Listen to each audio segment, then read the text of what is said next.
Welcome, everybody, to episode 8 of the Under 1 Million podcast, the podcast based on the Deserving Playlist series, which is exclusively on Spotify.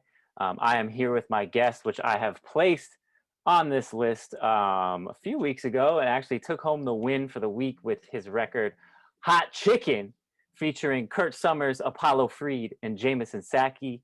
Go ahead and take it away. Yes, sir. What's up, everybody? This is Rama Kazi from Rama Kazi Records. I got to give a shout out to Independent Records LLC and Good Gas Co. But glad to be on the show, man, and glad that y'all were really digging Hot Chicken. That was a very strong one for us. I'd have to agree. And I got to get this question because I already mentioned the record. Got to get this question out there because you had mentioned to me a couple weeks ago the story behind how this record came together was interesting. So let's start there. I think that's a good place to start. Yep. Man, so I feel like everything on this album was organic, but this story is actually my favorite because of like how real it was. So, I was sitting in the studio, aka, my producer's setup, like his home studio, and we were just cooking up beats and chilling, and he starts cooking up this beat that sounds pretty boom bapish. And I'll be honest, like my favorite era, I'm a golden era type rapper. Like I love the '90s. So like when I heard that, I was immediately in go mode. Like the gears were turning, and I'm like, oh, this is dope. This is like we got to turn this into something like gritty and soulful. Like we got to make something out of this. And so honestly, out of nowhere, the name Hot Chicken came to mind. I just started thinking of hot chicken, and I was like, at first it was like hot chicken, as in like chicken that just came out of the oven. But then I was like, wait, hot chicken, that's Nashville. Oh, and then it just came to me. I started thinking of all the lyricists that I had met when I was, went to school in Nashville. And there's a couple of them that came up, but the ones that I got on the track, we like all of them were like, my brothers in different fashions. I met them in different forms and fashions at campus, but all of them were rapping. Like, with Jameson, like he's already put out tapes and has performed at South by Southwest. Kurt has been he's been rapping as long as I've known him, and he's just been doing his thing. He's put out a lot of music too. And me and Apollo Freed, actually, we used to have a group in college where we just put out tapes, like Outkast. So but yeah, what was the name of that group? I gotta get that name. Oh yeah, Connor's Forte. All right, I'm gonna remember that. Yep. You guys, the stuff still out there? It should be. It should be. But matter of fact, I can find it. I can definitely find it. Send it my way. Oh, most definitely. So, yeah, man. But I met all of them in Nashville, and I just remember like these were like the best lyricists that I remember meeting from like that part. And I was like, well, if that's the case, we have to make a very lyrical track. So I hit everybody up in a group text, and I was like, okay, what's up, guys? I got a song for us. Like, we got to make this happen. So here's how it's gonna go down. Everybody is gonna place an order in the chorus, and like how whatever you would order actually at a hot chicken spot. So for me it was like collard greens and so, but everybody order your order and then introduce yourself in the chorus. Add a little your flavor to it, and then from there just spit the best 16 that you can write for this song. And none of us are gonna hear the song. None of us are gonna hear each other's bars until everyone's done. And when everyone's done, you send me the track stems. I'll place it, where they should be, just by listening to the first 2 seconds, make sure it's, lined up. And then I'm gonna conference call everybody, and we're gonna listen to it at the same time. And everybody has one opportunity to change their verse. Like, if you feel like you can come harder, or if you feel like, you heard everybody else, and he's like, okay, I gotta switch something up. You got one opportunity. The crazy thing is, nobody switched theirs up when we heard it. Those are the best ones, man. When you don't have to go back and switch anything, it's just all comes together naturally somehow. Those are beautiful, and this record is definitely one of those because I don't know. When I heard it, I was like, "This is just something about this is so unique." And I want to ask you because you mentioned you reached out to artists you met in Nashville. Each one of you guys on this record seemed to have a very different style or very unique sound to your voice and your vocals. Did you make a conscious effort to reach out to people that would, bring something different to the table? Well, the craziest thing is, like, I wasn't even really thinking like that when I first like hit everybody up. I was just looking for people who could rap. I was like, okay, I know these dudes got bars. Like I know they're lyric centric, like they're lyricists. But I really didn't think about how stylistically different everybody was. And I think one thing that helped was that nobody heard each other's verse first. So there was no bias in their mind. It wasn't like, okay, that's a flow. Like, oh, I probably should write that. Like, it was everyone was writing like it was their song. So I think it just came out like that. And yeah. This has always been something that I've struggled with in the past whenever I'm working with someone else, is especially like more than just one. If say you have like you guys have four artists on this record, how do you choose the order of these verses, especially in your instance where you don't even listen to the verses until they're all done? I'm glad you asked, man, because I actually was thinking about mentioning that in my last statement. Like the order was accidental. I literally just placed the verses where like when Kurt's first came in, his actually came to me first. So I put his first, put mine second. I was like, oh yeah, like I should probably put mine second. And then Apollo came in right after that, and then James's came in after that, and I was like, well, we listened to it, and then I was just like, I like this. Like, I don't think I should change the order because I was thinking about like, once I hear everybody's verse, maybe like, okay, this one should go here. This, nah, heard it straight through, and everything was is set. It worked for the in this case. I think each one of you, I mean, each verse on this record is equal to another. Like I don't know, I can't pick a favorite, and even though they're all so different, which is very rare, especially with with a four artist record like that.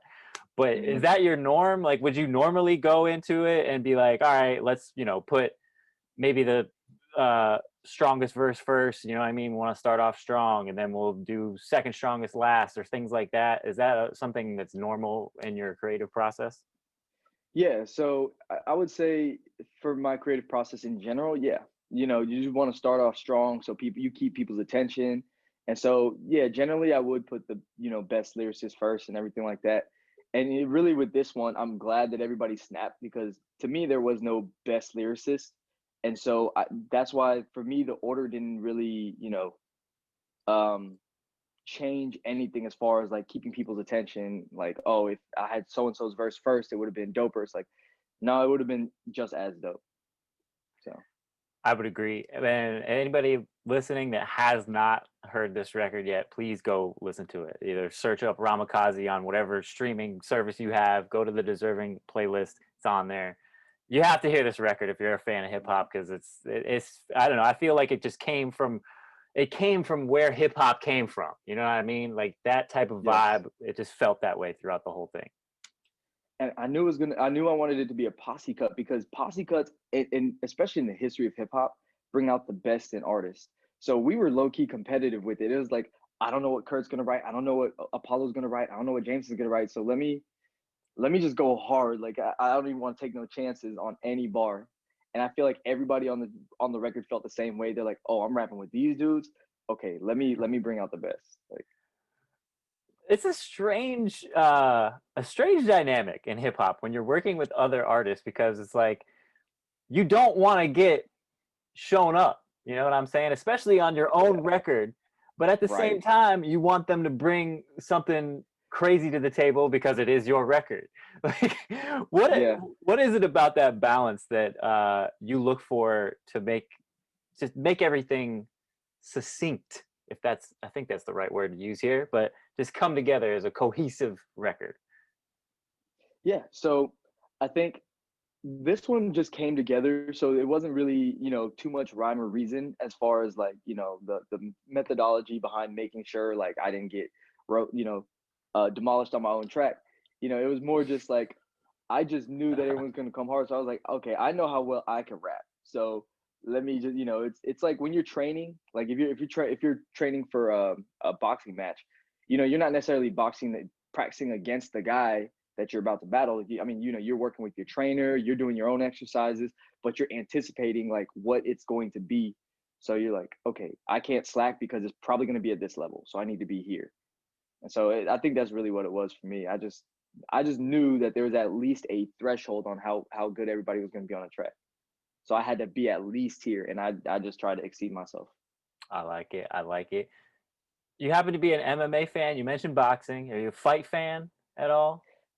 A little. So it's funny. I actually started taking Kali lessons and MMA lessons from one of my collaborators on the album actually months ago. And been training since. Okay, okay. Just not for anything in particular. Just just to know stuff. I love knowledge. So That's dope. Did you happen to catch the fight last night? McGregor fight? Are you I caught the memes. I didn't catch the fight, but I definitely okay? caught the memes. Yeah. I watched it. That was the first like MMA fight or UFC event I'd watched in a while, but it was definitely Mm. a good one. If you're follow it, you might want to go back and rewatch it.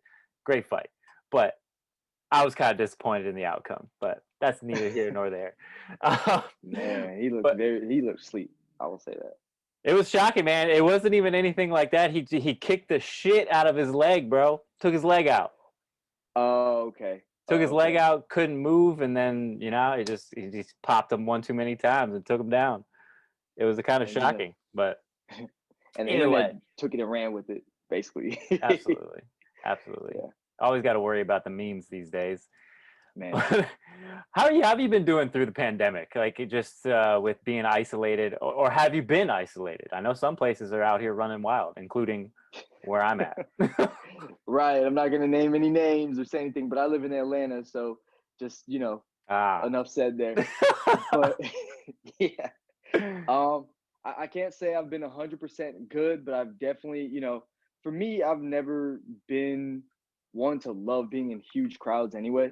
So, that's something I haven't even, thought about engaging in since the pandemic started. I'd say, small groups of people that I trust and, like my girl and just my family every now and then, but, with masks and even just social distancing. So, um, even besides the music, actually, it was interesting. I actually did catch COVID back in July. Okay. Did you have symptoms, like heavy symptoms, or was it just kind of like nothing for you?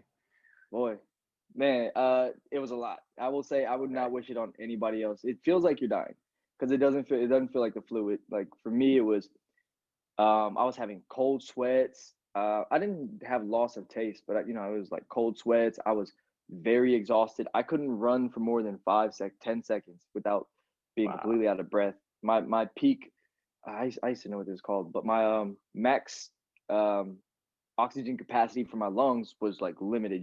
I could do this, but I couldn't take it further. Wow. Yeah, That's it crazy was rough. because I've been talking with another artist that I'm going to be having on the podcast here in a few weeks, and he has it currently right now, and the only thing that's wrong with him, he just can't smell. That's it. He's like, I feel Mm, perfectly fine. I just can't smell anything, and it's wild. Like, obviously, I mean, we hear it every day. That's been going on for almost a year now, pretty much, and but I think it's important to always bring it to light, especially with people like you that have had experience with it. Yeah, it might not be too bad for some people, but like you just said, it feels like you're dying. It is that bad for some people. So that's the whole point behind the safety precautions. So yeah, anybody some in people South just get Florida, lucky. yeah, for sure. Anybody in South Florida and where you are, Atlanta, I know shit's open, but let's dial it in a little bit, man. Let's dial Just it a back. little bit, man. I mean, I'll tell you, like I went to go grab dinner with my mom and sister yesterday, and with masks and everything, but we stopped by the belt line, and when I tell you it was almost like it was 2019. I was like, wow, like yes, everybody got the vaccine, huh? For real. They were. I was kind of funny in that the fight last night. They were in Abu Dhabi, and they didn't give a fuck. They had to pack that shit out. There was nothing, nothing going on. Everybody masked down over their chin or whatever.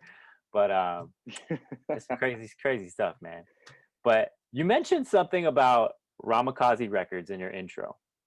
Tell Yes. me, tell me a little bit about that, and where you're at in your company and your vision for it. Yeah. So Rama Kazi Records is the vision I had for more than just my music since starting last year, like officially, like truly fully starting. And I mean, for me, I love doing things differently. Like I love making music that no one's making at all. You know, I'm not trying to follow trends, not trying to capitalize on a sound, just like having my own sound. And for me, I would love to, you know, once I'm building my empire into this plus merch plus um things I can't really discuss yet, but going into media as well. But I also want to bring in artists that like are very original too. You know, I would love to bring it to the point where Rama Kazi Records is signing artists that nobody else sounds like, whether they're in Atlanta, whether they're in Cali, whether they're in Alaska, whether they're across the world. Like, just want artists that are very unique in their style because eventually that pops off. You know, I like playing the long game, so I would like my artists to play the long game too. When you say original, like the original sounds, what is it that what's the first thing that catches your ear from another artist, or maybe something that you know lay down in the booth that you didn't really expect to come out and it just sounded right? Like what do you look for? Is it the vocals? Is it a certain style of instrumental that the artist uses normally? Or tell me a little bit about that. Hmm. So for me, I think it would be a combination of production and flow. That's the first thing I hear when when I listen to an artist. It's production and flow, and then from there, you know, with me, like I love lyricism, so that's like right up there next. But but if I hear something that just off the bat, the first 10 seconds sounds like everything else going on, you know, I don't hate it. I love all types of hip hop, but it doesn't necessarily grab my attention to the fullest. You know, I'm not gonna sit there and just like have my headphones in, just doing a car test or whatever. I'm just gonna be listening casually, like, okay. But if it's something that is like maybe has a different drum pattern or different instruments, or you know, the artist already comes in on a flow that's unorthodox, then you know, I'm listening in, like, okay, like what does this artist have to say? Okay, so content, I mean, Yes. yeah, and I think that's what stands out to me about your music the most is the content. It's not just, let me throw on a dope beat and start rapping and it just kind of comes out the way it is. You're a storyteller, man, and I get that through listening through your entire debut album. For anybody listening, it's called Delusions of Grandeur. Yeah, I'm not saying this just because you're on this podcast. I would never. I'm a straight shooter, so I don't say shit just to say it. That is a phenomenal album, man, and especially for a debut album for somebody that I feel like that's the only body of works you have out now. Correct? Even like mixtape wise, at least that I could find. um Under Rama Kazi, yeah. Okay, Yeah. yeah. So like, I don't know what it is about it, man. The whole sound of it, like if you got that like Bollywood vibe going on, where did you get that from, and how did you make it come together so smoothly? Yeah. So my dad is actually from India. You know, Okay, my mom's Geechee Gullah. I'm Blindian. So it's funny that the first hip hop record my dad ever shared with me was "Get Your Freak On" by Missy Elliott. You remember how that beat goes? I do. Yeah, how could you forget? Yes, exactly. It's a very iconic song. It's very iconic. And so ever since then, I've always like anytime I hear like a song like "Truth," "Addictive" by Truth Hurts, or Uchi Wally, or any songs where they incorporate Indian samples, I always, you know, felt like a drawing to it. But then I realized at a certain point in hip hop, people stopped doing that. Well, they didn't stop doing it, but it stopped being so obvious that the sample was Indian. You know, it would be like I think "Wicked" by Future has an Indian sample, but most people wouldn't even know. And so for me, I was one day I was just driving in my car, and you know, I listen to all types of music, especially, you know, from my people. Like I was listening to some classical Indian music from this movie called Lagan, you know, very classic Indian movie. And the first song is called like Ganan Ganan, and it's a really the drums are like doom doom doom doom doom doom doom, and it's like a really cool beat. And I was just sitting there thinking, like on my drive home, like this is a dope sample, and I low key just started rapping to it. And then from there, like the idea just clicked to where I had to call my producer, like, "Yo, I have an idea. I'm actually headed to your studio right now." And so that's where Bollywood Swing came from. I'm And then headed from there there, You So better be there. If you're not there, you better get there. right, please, I need you right now. No, that's dope, man. Because like I said, it was very unique. Obviously, like you mentioned, there are artists that have dabbled and put that Indian sounds and vibe into their music. What do you think about that? Like artists that it's not necessarily part of their culture using those sounds. Um, like, does that make you feel some type of way, or is it just kind of like music is music? It's all love. It's all good.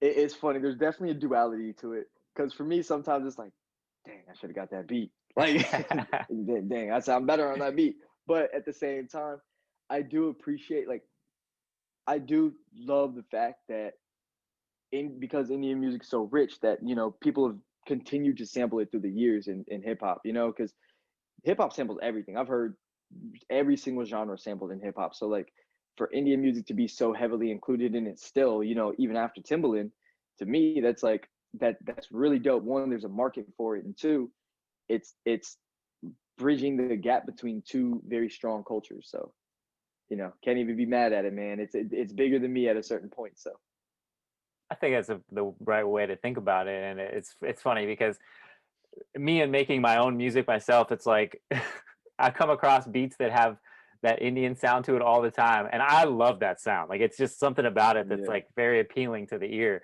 and I'm like, man, I really want to use this, but I can't do that. I'm just some white kid, man. I'm not gonna use this shit. People are gonna laugh at that, but maybe I'll have to as a matter throw of it in fact, there. Wow. collab with me and we can make it happen. Hey, that's what I'm talking about. No, well, hey, I'm joking, but I'm serious. We can make that happen. I'm down for sure. What's up? Um, but but you also kind of have an old school vibe to Hmm. your sound as well. Can you give me a few artists that maybe inspired your sound coming up?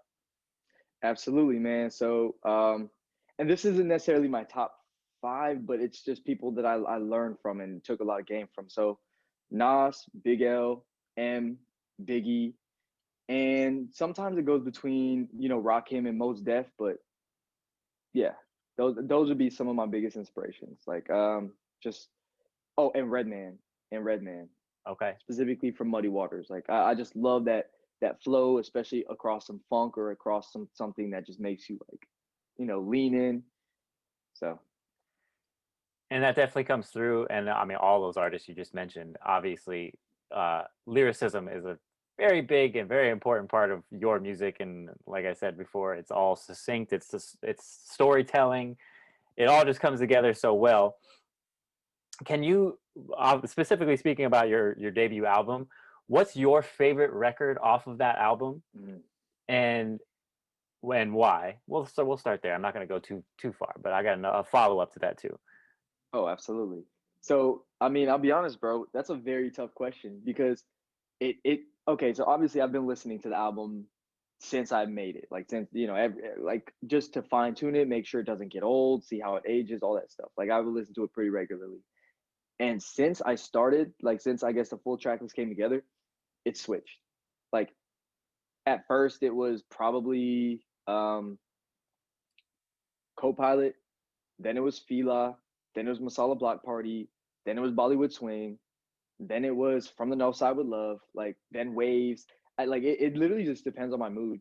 That's why I was so happy putting out the product, because for me, it wasn't like there was one song that was good and stood out and then the rest of them are just fillers. It was like every single one of these has the potential to be a favorite song. So I've listened through the entire album a couple times now, and then just kind of spotty here and there, just because usually when I'm working, I'll just like throw my shit on shuffle and let it go, and a lot of times your stuff will pop in. But mhm. is there going back to your inspirations in music, is there any one or two artists in particular that you can say, yeah, I really drew, this sound from here on this record, or maybe the whole album as a collective? Yeah, I can actually name a couple. So pretty obviously, Kama Sutra was inspired by The Weeknd and Drake, like how they made how the beat just had some unorthodox synth on there. Like I don't know how to describe it, but just the way that what's that song called by The Weeknd and Drake? The Zone. Like it was kind of inspired by that. You know, Copilot was just kind of Copilot was actually inspired by Exhibit, no, Eternal Sunshine by Jay Electronica. Okay. Like it's very similar scale and just it evolved from there. And you know, the second part inspired by Drake. From the No Side with Love, inspired by both Redman and this low key artist. I don't know how much more music I can find from him, but his name is Spank, and it's a song called Too Gangsta for TV that like I definitely took some inspiration from for that beat. Other than that, you know, Waves probably, you know, somewhere between either I don't know, like Drake or whoever else I could sing like. Now, is that Yeah, not intentional? necessarily Michael Bublé, huh? Michael Bublé. Oh, Michael Bublé was my shit back in high school, man. Yeah. But now, is that intentional? Like when you sit down for to make a record, you hear a beat, you say, "Damn, this beat reminds me of so and so. I'm gonna, try to kind of maybe create like an homage to this style for this record," or does it just kind of come out and afterwards you're like, "Damn, definitely took that from this dude."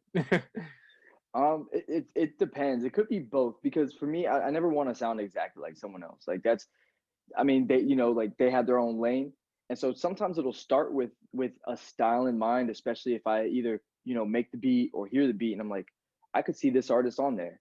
Then sometimes I either might pay homage in terms of like a line or even just like a flow or even just a thought process. But I'd say a lot of times it really just comes out in terms of like me imagining putting myself in the shoes of, okay, what if I was the big artist that I'm being influenced by? Like, how would I rap on this? And so a lot of times it'll be that, and then by the end of the track I'll be like, huh, sounds like so and so.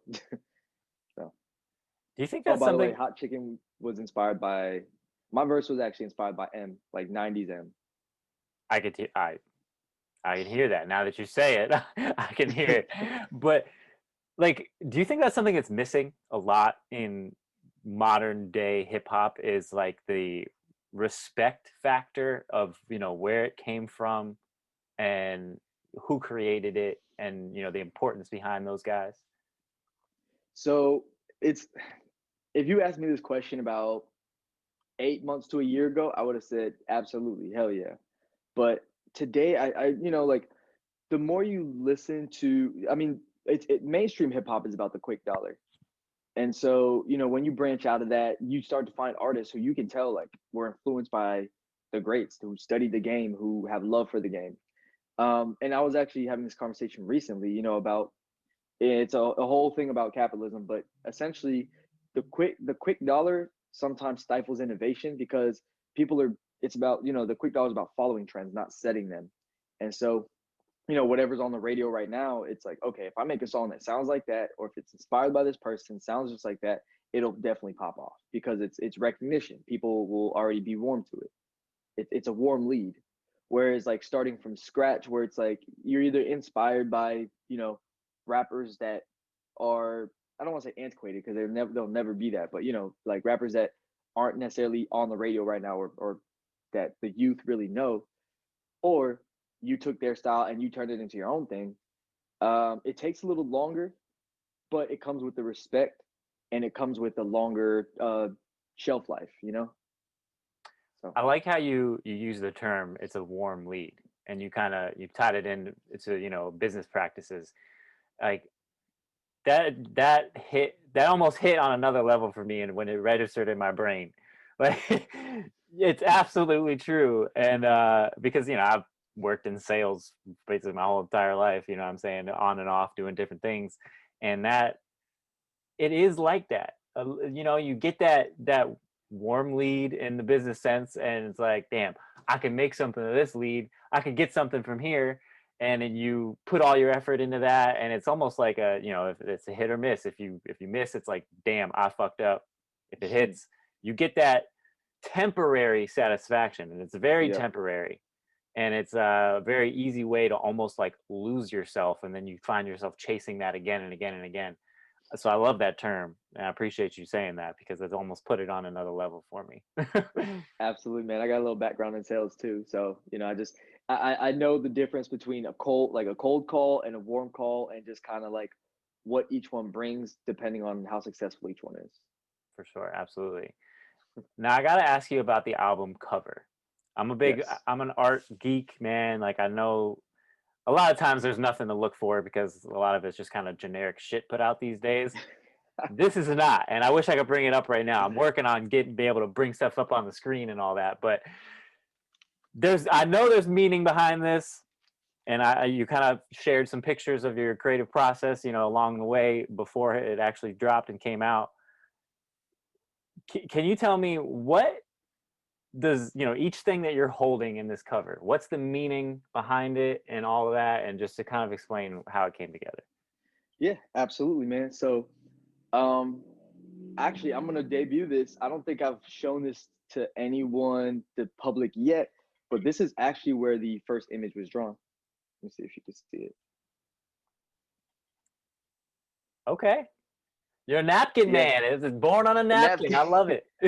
Yeah, so my the feature artist, the Young Dragon on Kama Sutra, actually, was is my graphic designer. He's been, working with me for since Bollywood Swing. He helped me design that cover. And so I initially thought in my mind, I wanted something that represented every song on the album. And I wanted it to, like lean more towards my Indian side just to be different, but also to reflect where it started, with Bollywood Swing being the first song I made. Um, and so we were talking about, where can we do a photo shoot that would be legendary, not just like, do a cool photo shoot. And they brought up Cam Kurt Studios. And so, he's been shooting there for a minute. And I don't know if you're familiar with that studio, but it's one located in Atlanta that, I mean, every artist that you hear on radio or somewhere, like they've taken photos at Cam Kurt. So from, you walk down the hall and you see, Yachty, 2 Chainz, Meek, 21 Savage, Jack Harlow's done some. Griselda actually did something there last weekend. And so we were able to book a slot there. And we took multiple shots with my arms in different positions with my kurta and everything like that. And then the items that we discussed to put in there each represent the layers of the album. So if you can tell, the gold chain and the money represent like the top ideals in hip hop. Like when a lot of this is what a lot of rappers kind of feel represent hip hop, like just wealth and not in a bad way, but just that is what it is. Like rap was used to get people out of bad situations into Right. like a lavish lifestyle. So that's kind of, if you listen to like the first 4 tracks, that's basically it's like hip hop ideals. Then with the dia, which is the candle, and the rose, that represents more of like not only the Indian side, like the Indian candle is probably representative of Bollywood Swing, Masala Block Party, and Boomin'. The rose is representative of Kama Sutra, Copilot, and Waves. And then the sand in my hands represents Indigo Dreams. But if you look at it at layers of like what without the music, sands represent the sands of time, and as they're slipping through my fingers, that's life slipping away. As you're getting older and growing. The middle layer, the next tier up, is or I would say the next tier down, because if you're moving from surface level to depth, you're looking at the superficial things in life, which is money and gold. Then you go deeper, which is love and enlightenment, and then you go deeper, and it's time. And so Wow. just yeah. I love that, man. That's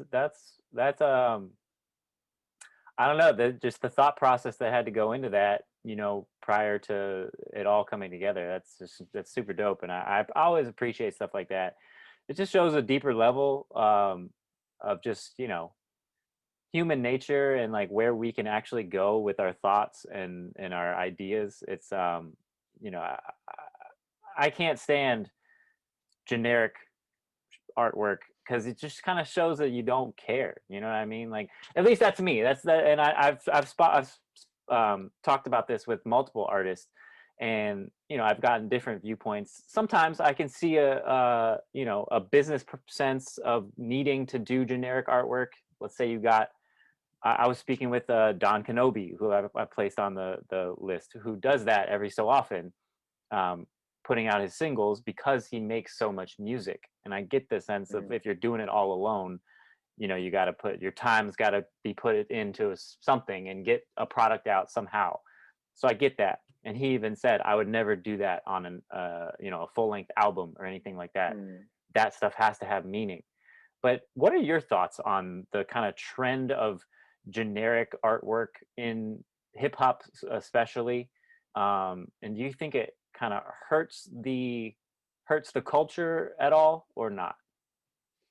To be honest, I do think it hurts the culture, not in a super significant, and not as much as the music, obviously, not in a super significant way, but I think what it does is, hip hop was built on creativity. It was built on, sampling and rhyme patterns and freestyling and all that stuff, which, is the essence of creativity. And so because of the commercialization of hip hop, which I believe happened from the 80s and definitely through the 2000s, um, you start to see a loss of creativity for, again, the quick dollar, the let me just put out as many singles as possible to get as much streaming revenue as possible. Let me just, put it out while it's like this sound is hot, or put it out while people are in this type of mood, or whatever the case is. You're more focused on timing than you're focused on the actual quality of the product. And it's almost like people are sacrificing making a timeless product for making a product in time. And so that the cover art included, when you for me, the cover art is a reflection of how much you care about the music, or how much time you put into the music.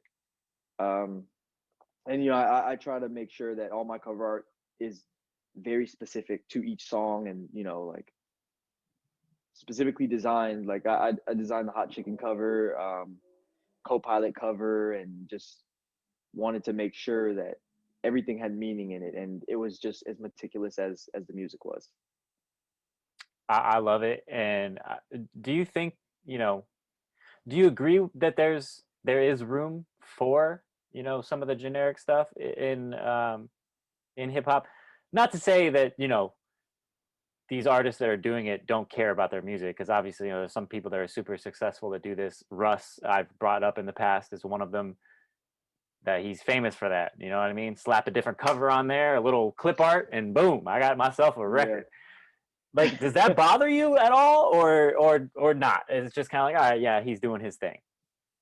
Well, okay, so with Russ, you can tell that he actually loves the culture. I've kept up with him enough to know, like, okay, like he's dope. He can rap, and you can tell he's not just doing it to capitalize off some quick money. But I do know what went in behind his process, as far as, like, he did put out a lot of albums, and it just wasn't doing it for him. So then he switched up his method to get more fans. I think that the generic stuff does kind of have a place in an artist's career, not because it should, but because it has to. In today's day and age, in order to appeal to large masses, and in order to get fans, and to get people to listen to you, and even have a name in the industry, make connections, be recognizable, you do have to have a sound that people recognize. And whether that's a radio hit, a pop hit, whether that's a generic type song, whether that's a song that's modeled after exactly after somebody else, I mean, it does bring the attention to you, so you can kind of sift through that to get your fan base. In my motto, I don't necessarily, or model, I don't like to necessarily, carry myself like that, but I definitely recognize that there is some level of importance in it. Now, if that's your whole career, that's a different story.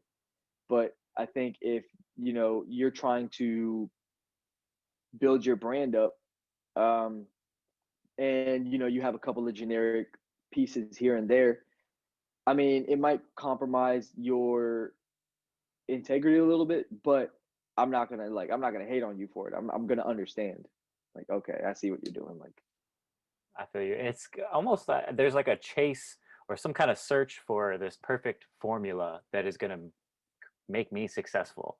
And I've been an offender of that in the past too. It's like it's almost like you see all these people saying, oh, this is how you do it, this is the way to do it, and you'll be successful if you do it this way, almost looking for a cheat code type of thing that doesn't Hmm. exist. So yes, I do understand what you mean by the sense of there is room for it, but I think we're definitely on the same lines of it's just not. I don't know. It's something in me that I just can't do it. I Yeah, can't pull myself to do it, it's a man. cheat code. You're absolutely right. It is a cheat code. uh, something else I noticed about a lot of records on your album, you actually make full length records. Like, and what I mean Mm, by that, for people listening that might yeah. not know what I mean, because a lot of especially young listeners think that records are supposed to be 2 minutes. Hmm. That's not necessary. That's not at all where we came from at all. And what's your thought process behind the length of your records? Do you purposely make sure you use up entire beats because of that, or just what's your thoughts on that? It's funny. Bollywood Swing is actually like 2 minutes and 20 seconds. And I remember when I first listened to the song, or like when I first made the song, it was, only two verses and three choruses. Or no, actually, when I first made the song, it was only 2 minutes. It was like a minute and nine, like 58 seconds. And I was just like, this is too short, man. Like, I need something else. So then we added the last part with the It's a Masala Block Party, and it went up to about 2 minutes and 30 seconds. And so at that point, I was just like, nah, I need to make longer songs, man. Like, it's a good song, but by the time you're really drawn into it, it's over or it's almost done. And so I think what it is in today's generation, I mean, music is heavily influenced by social media. And so, if you think about it, like Twitter's video length is about 2 minutes and 30 seconds. TikTok is a minute long. Like Facebook, Instagram, about a minute long. So like people are making music that starts quick and ends quick so that you can fit as much of it as possible into a video clip of someone dancing or doing something to it. And so it's people trying to make social media music. But I'm just banking on like I wanted to make after Bollywood Swing, I wanted to make my music longer, like full length, because I plan on it being timeless. And I hope that my music lasts longer than TikTok does. Like, if Yes. TikTok lasts for another 30 years, cool. I want to last for 100 years. Like, Let's hope so that it doesn't last for another 30 years. yeah, man. Oh man, I'm not a TikTok fan whatsoever. I hate that shit. I Yeah. think it's ruining our youth, and it's, man, not to say it's TikTok's fault. I said that I want to make it very clear that I highly I fully believe that that type of stuff is our responsibility as people to know, especially parents when their kids are younger. You need to teach them how to utilize these tools because they are good. There's a lot of good that can be done in with social media and whatever it is that you're using, and there's a lot of cool things that can come from it. But it's the why behind it. Why are you using this? And you just got to do it responsibly. Social media responsibly. That needs to be a thing, just like drinking. Exactly. And speaking of which, that kind of pictured the social media movement kind of like how legalization and stuff like that was. It was, when things first start, people overdo it because they're still trying to figure it out. So like I think same thing with social media. I think we're just in an era where it's so new that people are still trying to figure out like, okay, what's the correct amount of time to be on this social media? Like, how do you interact with people on social media? How do you keep your patience when you see something that you don't like? Or um how do you even accept certain things like TikTok videos and how long all that stuff I think is essentially, it's going to bounce. It's like when you're bowling with the gates up, it's going to bounce from wall to wall until it hits the pins. I think, it's going to kind of do, it's going to, what we do on social media is going to bounce from wall to wall until we find a perfect balance, until we find a medium to where, it's not affecting the music industry as much, or, it's not affecting the youth as much, or it's not affecting people's minds and attitudes and um, even mental health as much. So, And this is not to, like, I'm not trying to toot my own horn here. I'm going to sound like an asshole when I say this, but this is not coming from that place. It's and that's exactly why I started doing what I'm doing. And it was almost I looked at, and just to tell you the full story, I don't think I've ever told anybody this full story yet. So you get to be the one. But so this came from a DJ Academics type thought process. I'm not a fan of DJ Academics and what he does and his the whole. I don't know. He just tries to stir up too much shit, and I'm not about that. I want to focus on the music and the music alone, and who is behind the music. You know what I'm saying? Not the superficial shit and like their dating life and all that shit. Like, who fucking cares? At least I don't. Some people might, but I do not. So I kind of wanted to bring it back, full circle and create almost a DJ Academics type of personality. If you can see the comparison, but with the right focus, because there's so many guys out here that I feel are doing it the way that our hip hop ancestors would have loved to see, and I don't see anyone shedding any light on that. Like, have you come across that a lot? Just kind of like going through the motions type personalities when who you're dealing with in your own music. Um, so I guess because I'm low key starting off, I haven't seen too much of it yet in my own personal journey, but I'm definitely aware of it, and it does come down to sensationalism. So, I mean, if you can tell, like Charlemagne the God is popping. Uh, Academics has clout, like they have followings, and it's for a reason, And so because of that, it's same way how rappers follow where the clout goes, and it's like, okay, I got to make a song like this artist. I got to make a song like a lot of podcasters do that too, where they try to bring in the sensationalism or to get clicks, clickbait. And it's not even podcasters. Actually, I was talking to my sister recently. She works for a news company. She actually mentioned that a lot of news companies are into that as well, into sensationalism for that same reason of just getting people to actually listen and talk about it and share their opinions on it. But with that being said, it does compromise integrity, and it's a quick dollar where people will talk about it today and forget about it tomorrow. No, you're So right. And that's actually, I was listening to, I'm a big fan of Joe Rogan's podcast. I don't know if you've ever listened to that at all, I but have. yeah. And I think that's kind of like, and the reason behind why I'm such a big fan is because it is natural. It's all, just straight through. There's no editing, anything like that. And that's kind of, shout out to Joe Rogan's podcast. Go listen to it if you want. I'm a big fan. That's the model that I kind of wanted here. Um, just talking, you know what I'm saying, and letting the mistakes come out in our conversation, and then everything doesn't have to be polished and Mm. perfect. Like we're creating this vision of a world that's never going to exist, and then when we venture out into the world, we're wondering, hey, why isn't it like what I'm seeing on social media? It just doesn't make any sense to me. But Mhm. anyway, he had Tulsi Gabbard on, who ran for president. A lot of people probably haven't even heard the name because she was, I think ran as an independent. I'm not sure, but Mhm. she was talking about that very thing. News outlets and just only focused on what money they're bringing in and the kind of destruction that's happening because of it. And a lot of people are being misled due to reading headlines and then not reading the article. Man, It's that's the biggest con of sensationalism. yeah, man.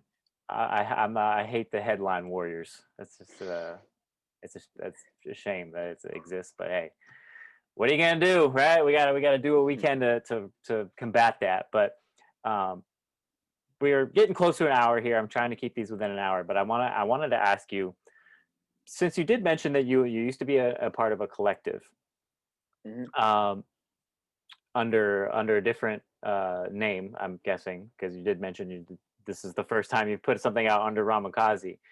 Yep. What was the reasoning behind the name change? Um, yeah, Yeah. what was there? So I'm glad you asked that, man. And I'll definitely keep it on time.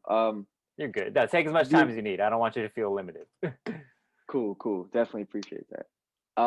The initial moniker was Raj. Well, okay, it evolved from a lot of things. It was at first it was Mirage, but spelled my rage. Then it was Mirage spelled Mirroge. Then it was Raj because my last name is Enam Raju, and so from there it was like I dropped two mixtapes. They weren't even mixed and mastered. It was just like um, just stuff. I was just trying to put music out there and test the waters. Um, but I just felt like Raj is too similar. There's a Nas, Boz, Cause. Like there's so many artists there's a Rex Life Raj. There's so many artists whose names sound like just like mine that it was like, okay, well, I almost sound like my name is a play on somebody else's name. And Gotcha. two, it didn't sound enough like a name to me. It was like, okay, well, this name basically means I can only be a rapper. Like if you heard a guy named Raj put out a country song or a blues song, like you would almost think like this guy's trying to go, experiment or go out of his comfort zone. But so I wanted something that was more like, Kendrick Lamar, Lupe Fiasco, J. Cole, like a full name, because I realized that when you have like a moniker that sounds like a superhero, like the music is about your brand. But then when you have a name that sounds like an actual name, the music is about you. And so it allows you to have a lot more freedom. So if I decide to, if I'm in 10 years, if I decide to, make blues music or something, it doesn't look weird that Raj is making, it's Rama Kazi's making this type of music. And so the name actually came together because I was one of my nicknames at my old job. I'd say the main nickname I had was Ram, and a lot of it is because I was stubborn and I was told that I would like to, I would, if I see a door next to a wall, I'll butt my head into the wall till I break it down. And so I guess my methodology is a little unorthodox there, but I wanted to take that and bring it into the name just because my first name is Ramesh. Um, and so I tried everything. I was like, Ram, I think one of the names was like Ram Shanti, Ram, uh, what was it? Like Ram Slice or something. It was just a bunch of different names. Ram Slice, Home Slice. Oh, But I remember I was actually on the phone with my girl at this time, and as I was, she was kind of tossing names back and forth with me, and then I saw, I wrote down something like Ram Kaz, Kaz, and I was like, huh, interesting. So I looked it up and looked up, I came across the word Kazi, which is Swahili for work, duty.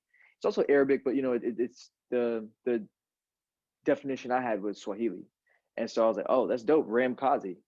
And I was like, wait a minute, I can make it flow a little bit more. That sounds like Ram Kazi. That doesn't sound like Kamikaze, Rama Kazi. And it clicked. And so then, I went and did my research again because, I grew up going to temple and stuff. So I know all about like the Indian deities. Um, Rama is a main deity that his name actually goes back to like Sanskrit. And so the initial names, it's a couple of different definitions. It's the first one's like dark, black, yeah, like dark and black. The second one is beautiful, pleasing. And so I ran with the black is beautiful, essentially meaning combining those two definitions. But I actually found out not too long ago that one of the other definitions was being like seeking enlightenment, enlightened. And so the combination is supposed to be, Rama, which is Sanskrit, which represents my Indian side, and Kazi, which is Swahili, which represents my Geechee side, which Geechee people come from West Africa. So felt like it was a great representation, but also just a good flow of a name.